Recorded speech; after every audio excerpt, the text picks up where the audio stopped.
Ipinatupad ng gobyerno ang total ban sa mga manok at iba pang poultry products na inaangkat mula sa mga bansa na apektado ng bird flu. Inaasahang makikinabang dito ang lokal na industriya. Makibalita tayo kay June Veneracion. Sa harap ng banta ng avian influenza o bird flu, nagpatupad ang gobyerno ng Pilipinas ng total ban sa importasyon ng manok, pato at iba pang poultry product mula sa South Korea, the Netherlands, France at Germany. Temporary ban naman sa iba pang bansa na nag-aangkat.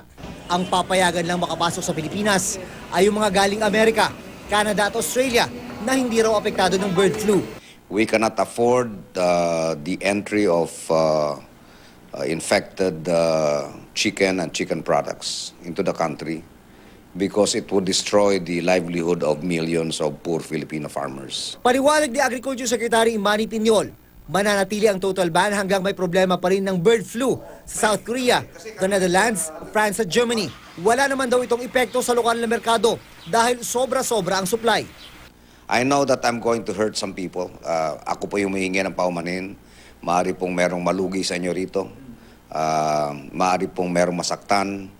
Pero ako po yung humihingi ng pangunawa. Kabuhayan po ng ating mga magsasaka na kataya rito. Mga magsasaka at lokal na industriya raw ang inaasahang makikinabang sa total ban ng mga imported na manok at pato mula sa 4 na bansang nabanggit ng Department of Agriculture.